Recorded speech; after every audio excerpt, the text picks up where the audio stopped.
A paz do Senhor, estamos aqui para mais um estudo bíblico, já estamos no finalzinho do livro de Marcos, não é mesmo? Nós já estudamos Mateus e estamos hoje estudando sobre o capítulo 13 e o 14, já estamos terminando.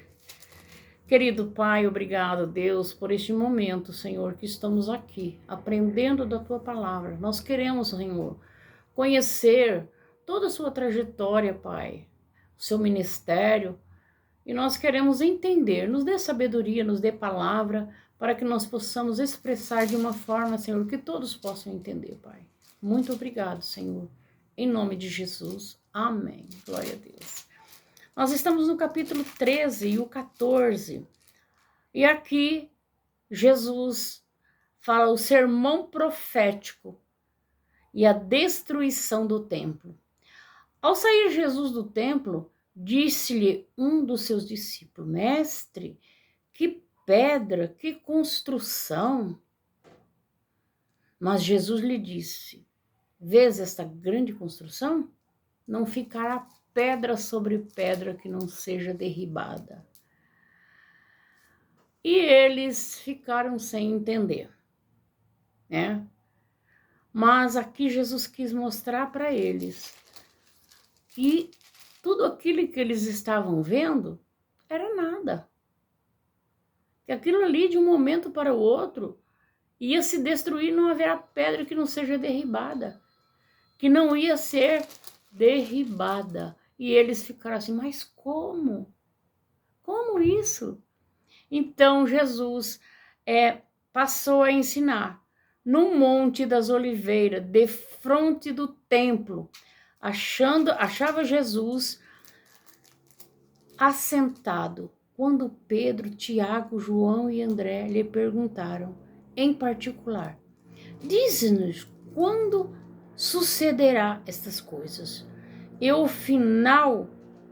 sinal haverá quando todas elas estiverem para se cumprir.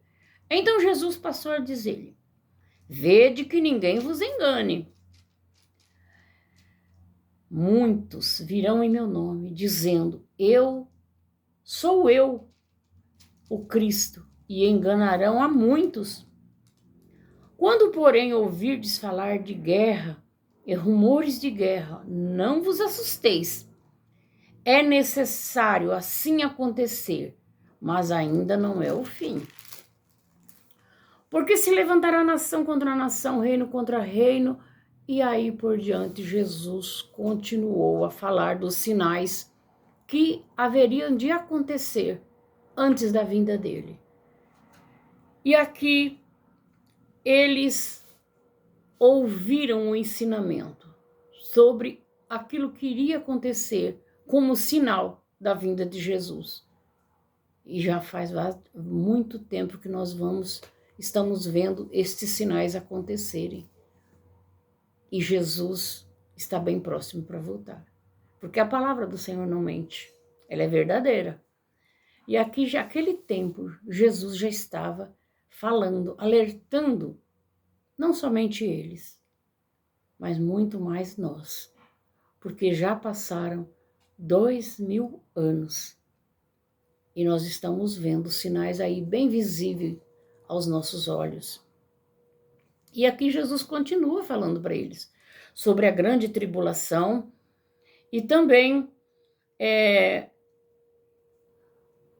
sobre todas as coisas que iria acontecer para a chegada, a volta da vinda do Filho do Homem, né?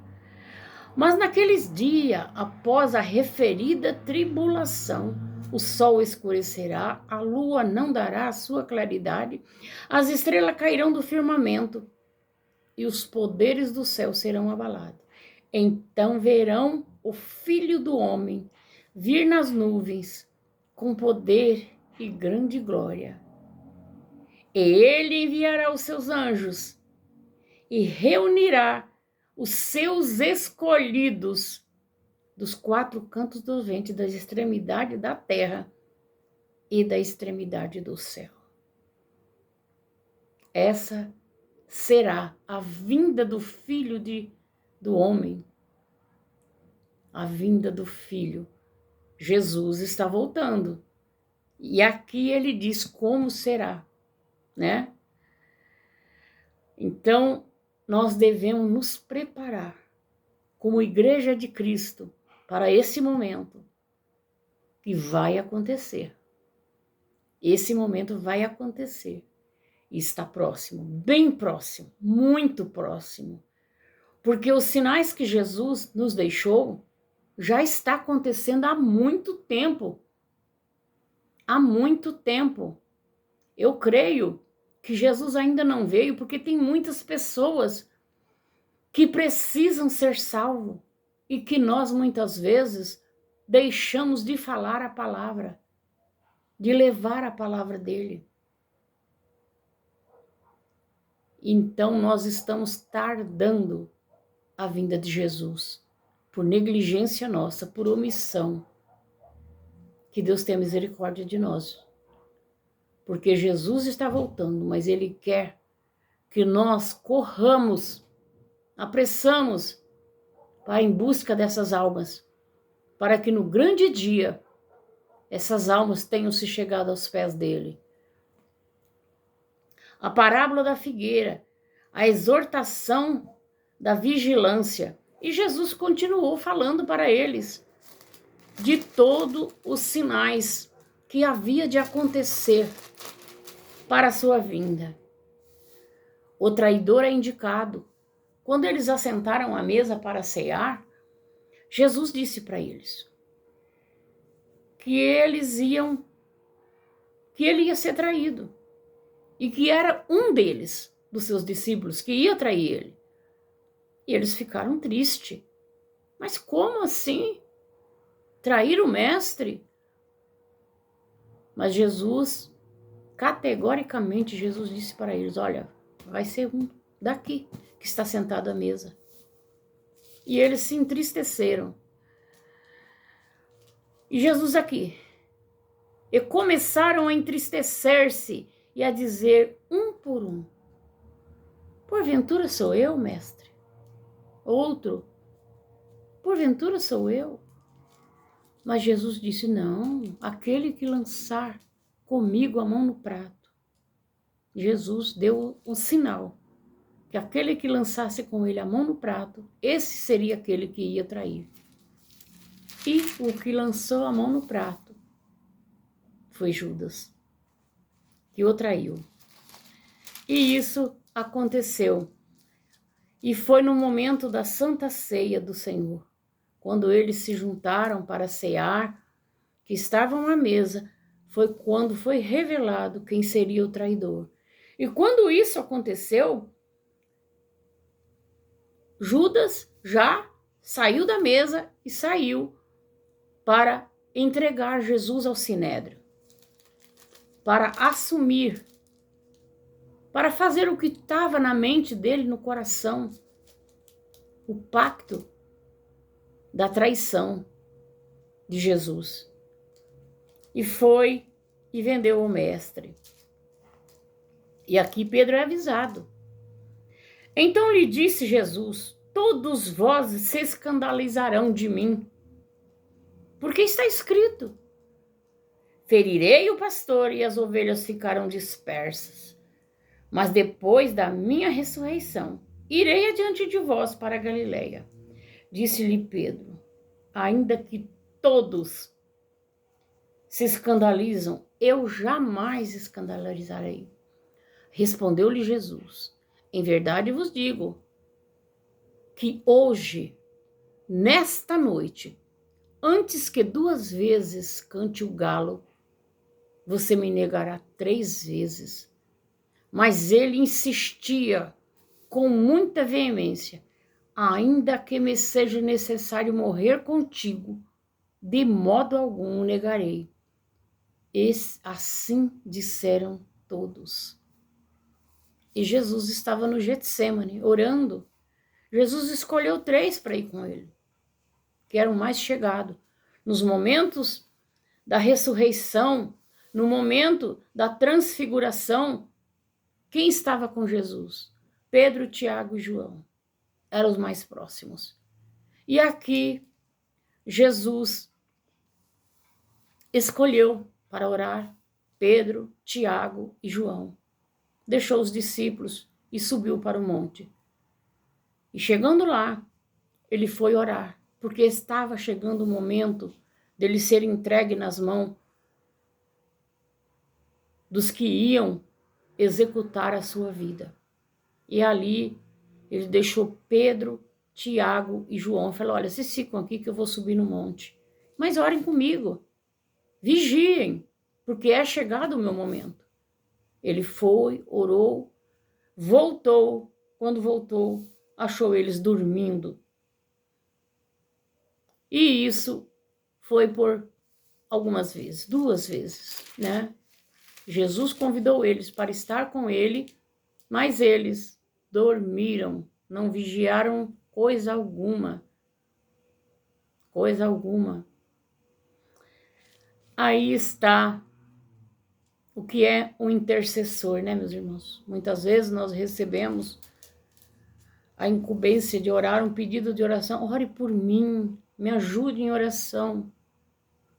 E nós negligenciamos aquele pedido, não oramos, não intercedemos. Deus nos chamou para ser intercessores e nós muitas vezes negligenciamos e não oramos. Mas aqui Pedro e João e Tiago negligenciaram, dormiram. A canseira bateu e eles dormiram e se esqueceram. E Jesus foi para a oração, a última oração, a oração da agonia, do desespero, porque Jesus sabia que daí a poucas horas ele ia ser entregue e ia sofrer na morte de cruz. Foi o que aconteceu. Quando chegaram, prenderam ele e os levaram.